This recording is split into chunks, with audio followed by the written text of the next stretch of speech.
Hope you had a good Thanksgiving holiday weekend. It is the Mike and Molson Too Good for Radio podcast. How was yours? Oh, funny you mentioned that because that's right where we're gonna jump right into this one, ladies and gentlemen, because it was a Thanksgiving for the ages. And we talked about this before Thanksgiving kicked up. Is why it should just be nice, hanging out, eating food, telling family stories. Yeah.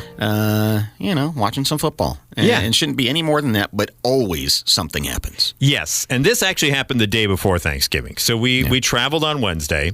And for those who may not know, obviously it's not my family anymore. My parents have passed on. So we're going to my father-in-law's house. The past, I would say, 10 years we have hosted at our home.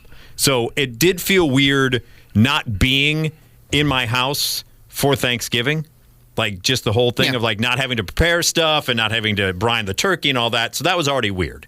But so we're going to the father-in-law's house and he has this individual that I don't know what they are. They go out to dinner and then he will complain about this particular individual, this lady, and not talk to her for a month. And then something will happen. They'll go out to dinner again. And so I'm not exactly quite sure what they are. His Facebook status is it's complicated. Correct. Okay, Very much so. I got you. With a capital C. But during the holidays, apparently she has like a strained relationship with her family. And so she feels a little lonely at the holidays. So he... I'm sorry. What? Yeah. So long story short, he was having her come over to host the meal. She was going to be doing the cooking at his house. All right. Gotcha. Okay. So we were warned beforehand that on Wednesday when we arrive, she would probably be there to do some kind of preliminary getting things ready, right? Some prep work.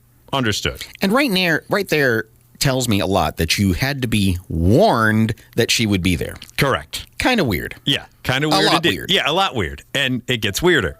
So we show up and not quite sure what preparation was being done earlier on in the day, but it seems like it was already done by the time we got there mid-afternoon. And a lot of the prep work had been a workout of the right hand, indulging in some adult beverages. Gotcha. Which is fine. Whatever you want to do, I'm not going to judge. But at some point, and I don't know exactly how we got there, and I think when these type of things happen, it's so quickly that you don't understand how you get into it, and so then you don't know how to get out of it. At one point, before we're getting ready to go to dinner, something is brought up, and all of a sudden, the next thing I know, the individual in question lets me know that from Star Wars, which she's wrong about, because then she tells me to look it up, that replicators are real, and that Space Force has had them for 50 years, which, by the way, Space Force has only been around for like 8, I think, and that the elitists aren't allowing us to use them because we need to rely on the elitists and those in the upper class to buy their wares.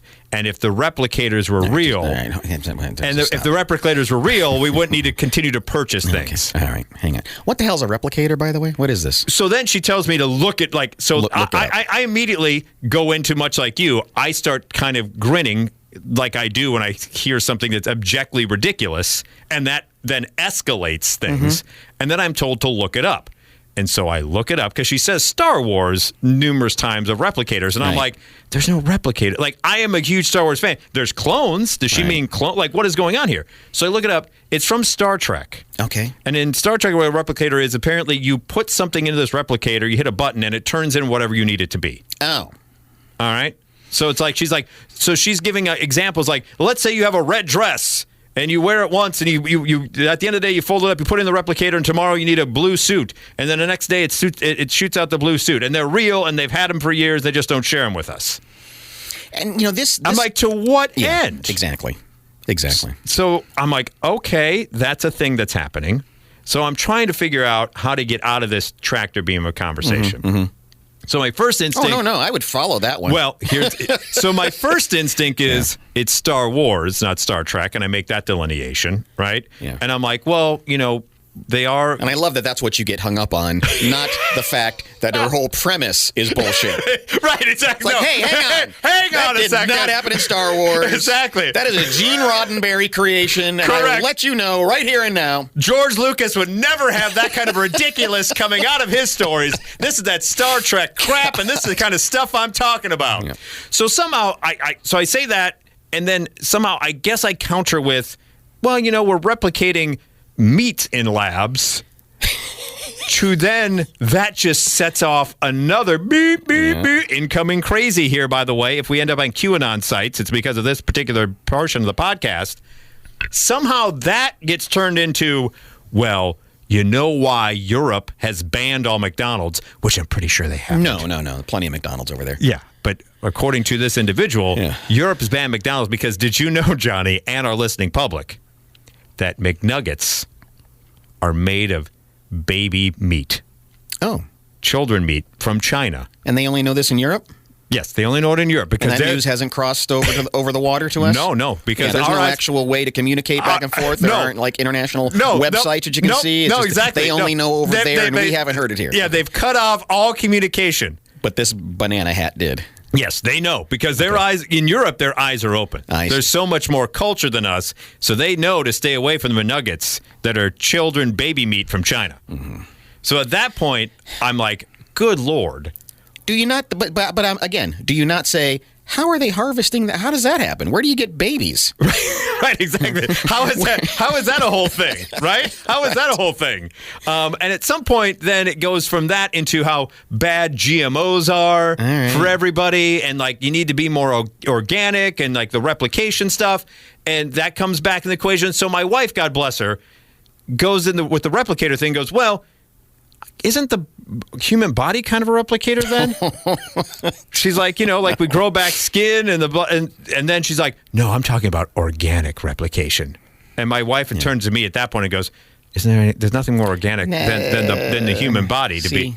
And so here's how I get out of the whole thing, right? So then it goes back to the GMOs and how bad everything's for you and how terrible everything is. And here's my off ramp. And I think this is the worst off-ramp I ever, but I just had to do something, and I go with what I know. I then say, I don't know what the GMOs are doing or not doing, but I know that my body is a finely oiled machine. And she goes, huh? And I go every day, once a day at least, and some of them don't even break the water. I'm like, my colon is the strongest muscle in my body, and so I go immediately to a shit joke, right? And it diffused everything. Oh, good. And so it right there, it kind of stopped. We chuckled. She was still a little bit perturbed by us not taking her seriously. Mm-hmm. And thankfully, at that time, it was time to go to dinner, which she did not join us for. Whew. So that was pre-Thanksgiving. Okay? Oh, the story's not over? No. Oh, great. So then... I'm so happy. Yeah. So then we find out the next morning that... not only will she be hosting the meal, but that we'll be meeting her son. And I don't know if you've ever experienced this before, Johnny, but as an adult child, having a pseudo quote-unquote play date with another adult child is awkward at best. Of course. Thankfully, he didn't go into any of that particular thing. He knew the rules. He came in and engaged in, wow, the food looks good. Mm-hmm. Hey, who's playing football on the TV? Right. What is, sensible. And here's some stories about my kids. And thankfully, that was the end of it. There wasn't any more GMO, but because of it being no GMOs and everything organic and everything else, the meal was mid at best. Oh, I'm sure. I mean, it was like, She boasted about... You got to put some MSGs in there. Yes, exactly. Liven that up. Yeah, she boasted about how much butter was going to be used and everything. And she made a green bean almondine that was flavorless at best. It was like green beans that were blanched and then sliced almonds in there. God. That was it. And then there was a combination of potatoes and sweet potatoes together, which I thought was cheese in there. Wow. But it was mashed sweet potatoes and potatoes together that still had no taste That's somehow. weird. That somehow had to have no taste. God, what do you do when you go to somebody's house and their food is weird? Right. So when it comes to the table, and I'm so used to hosting, and I know what I'm doing, I would have smoked it, and you're just kind of there, and it's another weird stranger shows up, and the night before is still hanging over everything. You don't want that. No, I didn't want any part of it. I'm like, you couldn't put this in the replicator and replicate flavor? And what do you do in those situations? Because the holidays aren't over yet, and there's going to be another dinner someplace where people... And there's always somebody who just launches a Scud missile for no particular reason. Just out of nowhere. And your instinct is, shut up, that's stupid. Yes. But you can't do that either. No, because you don't want to be rude. Either way, everybody loses. Yes. You know, you're either going down this road of a stupid conversation about Star Wars replicators that are in Star Trek. Meat nugs. Yeah, exactly. Or you're making things awkward by saying, you are a lunatic and you need to see a doctor. At one point, I kid you not, Johnny, she got so heated with her tone and voice, I literally just laid back down on the floor, put my hands behind my head, and just let it go. Yeah. Because I'm like, you know what? Wow, really? Yeah, I just went noise-canceling headphones on her. Like, okay, you spew whatever you're going to spew, and I'm just going to sit here and judge silently now. But next time, don't invoke Star Wars. God forbid. Screw you. Ruined your whole weekend. That's the thing. And here's the thing. Star Wars That's with the Star thing Trek. I've still hung up most about it. Is not the other craziness that was spewed, was the fact that you would besmirch the Star Wars franchise. Good Lord. So, and like I said, the food was mid at best, but at least none of it had this particular situation that transpired for a poor woman just trying to eat a salad. Yeah, we'll take you to Greenwich, Connecticut, where this woman elitist with their replicators there. Yeah, she's this woman has filed a lawsuit. She went to a place called Chopped, where you go get salads. It's called Chopped. Okay. And apparently they chopped too much because in April, she realized that, quote, she was chewing on a portion of a human finger that had been mixed into and made part of the salad. Is that a special? Do you have to ask for extra finger in your salad? And, you know, this is where the thing gets weird. Not the fact that she was eating a finger, but the fact that somebody, in fact, did lose a finger. Oh, good Lord. According to the suit, the restaurant manager accidentally severed a piece of her left pointer finger while chopping arugula. Don't you then stop it and go, hey, I cut off a finger. Let's stop all production. Nothing goes out of the kitchen until we find the finger. She goes to the hospital, and the arugula goes out to the table. No, you can't do that. Was there no, like, what kind? It had to be like some type of French dressing, right? Because wouldn't blood have spewed out at some point? You're asking questions I can't possibly answer. Right, true. I'm sorry. I'm just going CSI on it. So arugula goes out with finger in it. Yeah, and according to her lawsuit, she suffered injuries including shock, panic attacks, migraine, cognitive impairment, nausea, dizziness, and neck and shoulder pain as a result of eating a finger. She is seeking unspecified monetary damages. Westchester County came in and fined Chopped. What do you think you fine a restaurant that served for serving a finger? Knowingly serving a finger. That's the thing that's so strange. You knew something happened, and how do you not clear the decks, throw away all the food, right, and say ladies and gentlemen, I'm sorry, we're going to have everyone needs to go home because we've just had an incident in the kitchen, and we need to just shut this thing down. Shut it all down. I would say, the way you framed it, I would say they probably pay like a $10,000 fine for the finger. Chopped was fined $900. That's it? I don't know where. $900 for a finger in the salad. Where that is on the list. Are you flipping through the book and saying, what are we charge? Yeah, for a finger in the salad. And then the article goes on to list other times when fingers were found in food. 2016, a pregnant woman filed a claim saying a fingertip was in a salad at Applebee's. 2012, a Michigan teen said he found a finger, including a knuckle, in a... It's one thing just to have a fingertip, but a full knuckle in your sandwich. As he was but he was at Arby's, so. They have the meats, the meat knuckles. 2010, a woman sued IHOP when she found a finger in her fried chicken. And 2005, a man found part of a severed finger inside of a pint of frozen custard he'd bought in North Carolina. How long before you go out to eat again in that particular situation? You know, when a finger shows up in any of those foods, how long until you say, you know what, I may go back out there again and dip my toe? We hear about frivolous lawsuits and the like, but everything she listed there is perfectly reasonable. Yeah. And being unable to eat food again probably should have been on there as well. Correct. And how long until you realize you're eating a finger? Ooh, baby. Yikes. Speaking of eating things, I don't know what to make of this, right?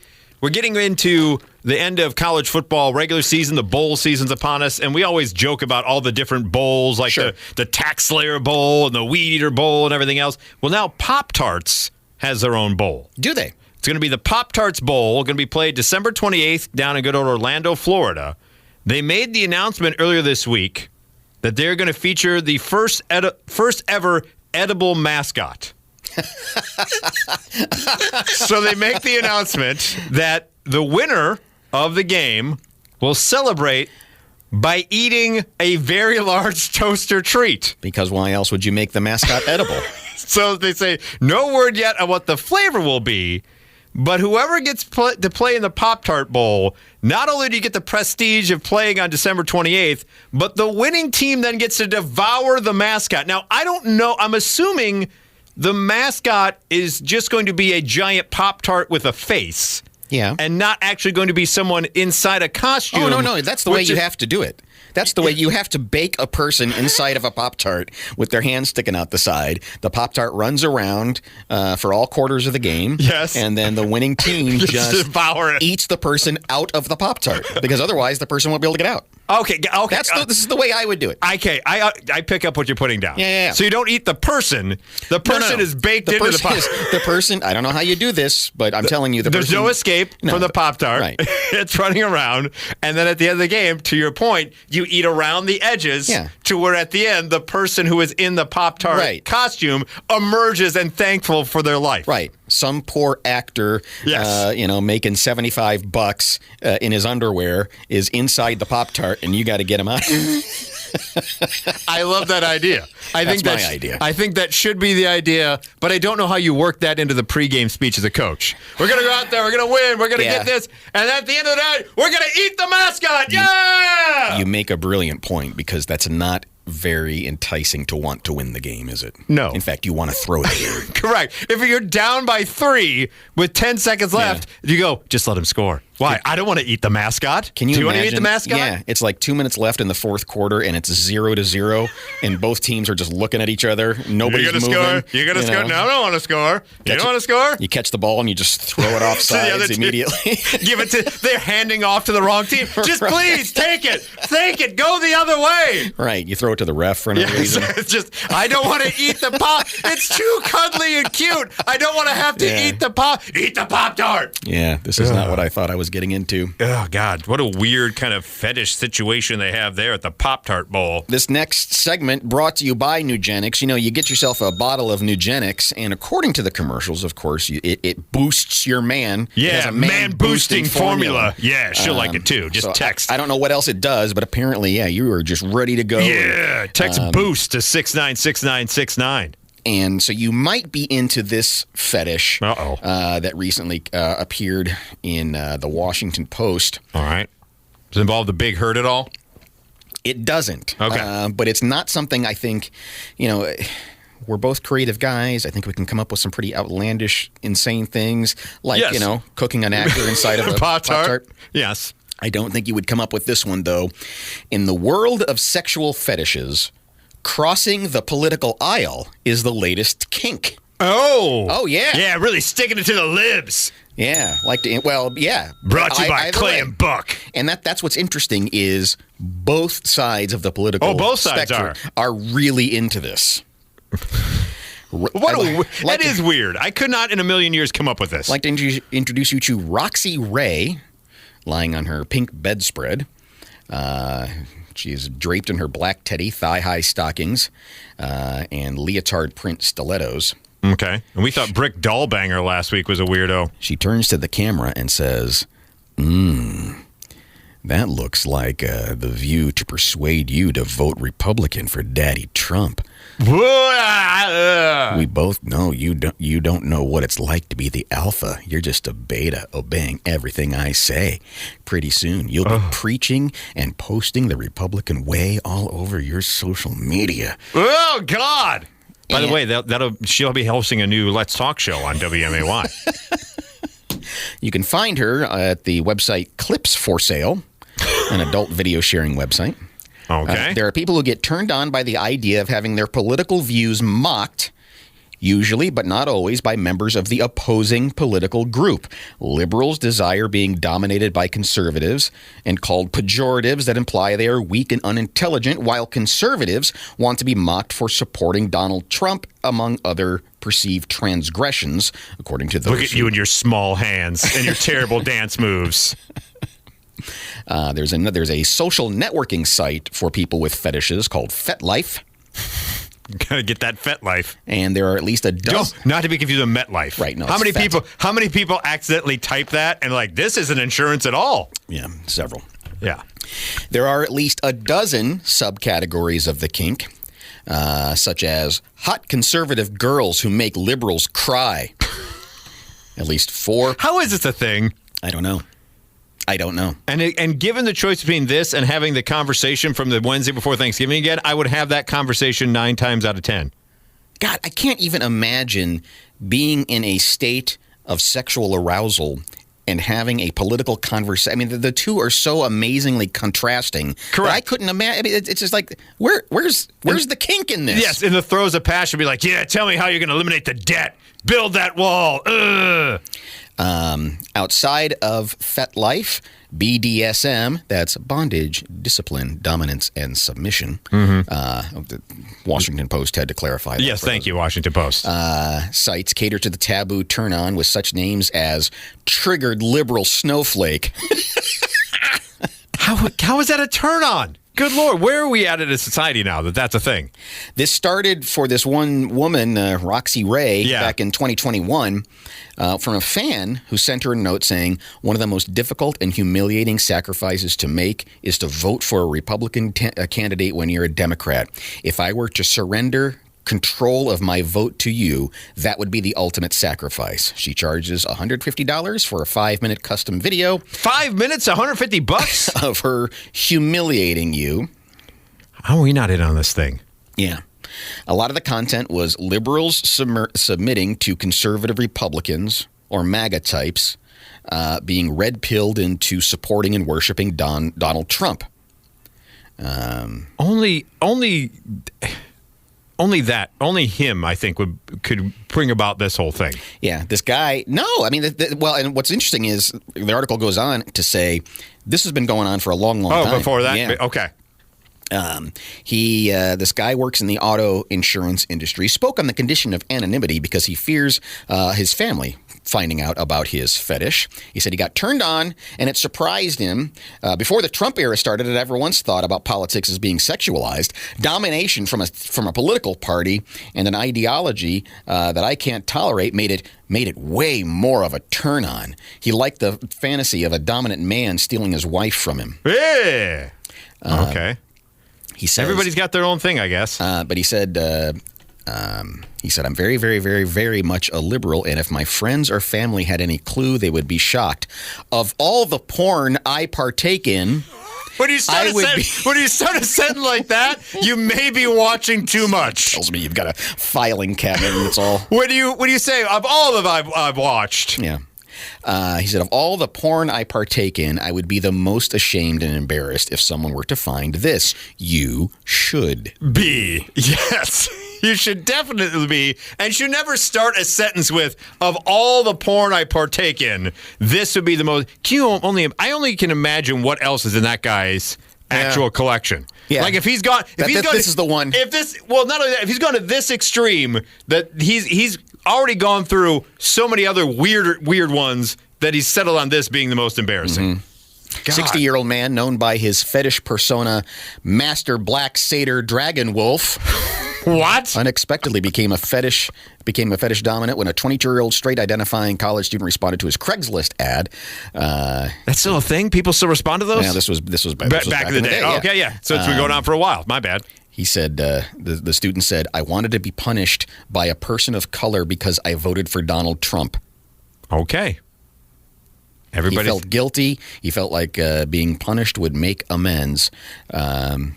He said, nothing surprised me after that. I punished him for denying us our rights and preventing women from having abortions, which is a wonderful conversation. Oh, my God. To have right in the middle of throes of passion. Yeah. For Kevin Kavanaugh. Kevin McCarthy. Oh, yeah. I'll show you, Mike Johnson. I'll gavel this. God, we're weird people. So yeah, that one. I thought I was a well-rounded person. I at least had a general idea of what the various kinks are. Furries, you know what they are. You get tied down, or somebody spanks you, or something along maybe those lines. Maybe they tickle you a little bit. Exactly. I thought those were the big three. I didn't know there was anything else. You didn't know you weren't like the man with the vast array of pornography of all the porn that I have. This is my most embarrassing. God bless. Yeah. Well, we go from... And she'll like it, too. Well, she won't like this. Apparently, did you realize you can suffer from frozen penis? Really? Yeah. Apparently, let me introduce you to Cal Halverson, who is a Swedish cross-country skier who suffered the condition of frozen penis while competing in icy temperatures in Finland. So literally frozen. So he's going... He's doing his cross-country skiing thing. Temperatures dropped to a chilly 5 degrees Fahrenheit at the start of the race. After taking part in the 20-kilometer World Cup event in Ruka, Halverson said, quote, I have frozen my penis. For real, damn, I had to lie there in the athlete's tent for 10 minutes to warm it up. See, you said frozen penis, and I thought it was going to be like tennis elbow and had nothing to do with tennis. No. But you're really talking about a frozen penis. A penis sickle. He goes, it hurts so damn much, it's terrible. Yes, because it's frozen penis. Yes. What do you do to... I mean, he was actually... What do you do? How do they warm it up? Do you just stand in front of the heater? How do you go about it? With the frozen penis. But I mean, how did this happen? This doesn't happen to people. Apparently it happened. Not only did it happen to Halverson, but Remy Lindholm of Finland also required treatment for the frozen penis. And just the penis? Right. It's like, okay, what part of their get-up and uniform? Right. I mean, you're cross-country skiing. I understand it's ridiculously cold, but you're doing physical activity. And I don't know about you, but back in the day, my football coach, when we were practicing the cold, said the warmest parts in your body are your pits and your crotch. So when you're cold, your hands are cold, you shove it in your crotch. Oh, he was one of those coaches? Apparently he was. Out of all the porn that I've seen, exactly. Whatever you say, Coach. I'll put my hand in my crotch. But yeah, it's a frozen penis. And it's not... See, frostbite usually happens on the extremities, your feet and your hands. Well, and sometimes your face. Apparently because they're exposed. I don't know if this guy was cross-country skiing and forgot to zip up after he was done with the bathroom beforehand. Yeah. I'm not quite sure. It seems really difficult. But it's not only him. For a person to freeze their penis. Especially when doing exertion. Mm-hmm. It'd be one thing if I was hiking, I got lost, I was stuck in the wilderness for 5 days, I have frozen penis. But I was partaking in a World Cup cross-country ski event and my penis froze. That doesn't seem like a thing it should be. It's got to be swinging around and doing stuff. I don't know if he needs a better uniform, if he needs a better sponsor, if he needs a hot hands in his junk. The little packets, next time before he goes, just shove it on down there. But that should be you got to squeeze it to activate it. Is that So yeah, Mr. See, if I'm the doctor in the emergency room and they wheel him in, I just shrug my shoulders and go, "Yeah, that's tough, man." And I love how he had to goodbye add, now. Yeah, I love how he added, it hurts so damn much. I imagine it would. Yeah. It's frozen penis. You know what also is pretty terrible is this possible way of dying. And she did die, right? This woman did pass away? Yeah. Go to South Carolina, where Dorothy Louise Downey just sounds like an old woman. Yeah, poor Dorothy. And she's 83 years old. I guess she was at her daughter's house helping her move, and she walks into the kitchen where some of the floorboards were loose. Okay. Suddenly, the floorboards give way, kapow, she not only falls through the floor, but apparently under the floor was a 50-foot well that had Good been Lord. covered up. Timmy, what are you doing putting the well there? Yeah. I guess they didn't have those kind of codes back in the day. Just build over a well and hope for the best. That's the thing that really, surprised me is that there was this whole well shaft underneath a house that nobody knew about until Dorothy poor May Dorothy. found it. Yeah. Local police said she was helping her daughter move, and the daughter then had to crawl under the house to try to find her mother. Oh, But poor woman. she was down in the drink. The property was built in 1920, listed as poor condition in Oconee County, but it was sold for more than $300,000, to a house that has a well underneath with crappy floorboards? including 25 acres of land. So maybe the land It was worth a bit of $290,000, and the house was. and the terrible house with $1,000. I've never heard anything like this one, said one shocked Facebook user. So sad. My heart goes out to this family. My deepest condolences. May God comfort her family. It's like, I mean, at least, I hate to say this, she was 83. right. So she had a decent life. It's not like no offense, that the well didn't take someone a little bit younger. I imagine though, when you're 83, that you're going, you know what? I've made it. This ain't bad. I'm doing okay. But you'd never 83. expect in a million years to be walking across a floorboard No. and that being your demise. No, not ever. And it seems like a Final Destination situation where, like, Dorothy, you've gotten away from me so many times. It I'll tell really you does. what, I'm finally going to get you, Dorothy. It's like you were the doomed. the floorboard and the well. Yeah. And we will wrap up this edition of the Mike and Molson Too Good for Radio podcast with another terrible happening. Woman scorned. They go off the rails sometime. Here's a woman from Florida who stabbed her boyfriend in the eye with 2 rabies needles for looking at other women. You said a rabies needle? Yeah, rabies needles. Is that something you can get at Walgreens? Apparently so. The guy says police were actually called to the hospital when they spoke with the victim. He claimed the pair had an ongoing argument about him looking at other women when the fight took a twisted turn. He said he went to lay down on the couch. She allegedly jumped on top of him with 2 rabies needles that were for their dogs. Oh, I see. And stabbed him in his right eyelid. She then left the home after she realized what she had done. So they were found by police sleeping in a vehicle outside the home. But she stabbed him in the eye with rabies. So they're going to give rabies shots to their dogs. Right. These aren't needles full of rabies. That's what I thought. I thought, you know what? You never know. Maybe I'm assuming it was a vaccine for the rabies. But I like treatment. Yeah, I like you thought maybe she just had rabies needles. That she went to the vet and be like, "Do you got any rabies lying around? Yeah, I need some rabies needles to stab in his eye." Yeah, that's like some Putin level murder. Is. Like you stab somebody in the neck with rabies and run away. Give him some rabies needles right in the old eye. God, people are weird. Yeah.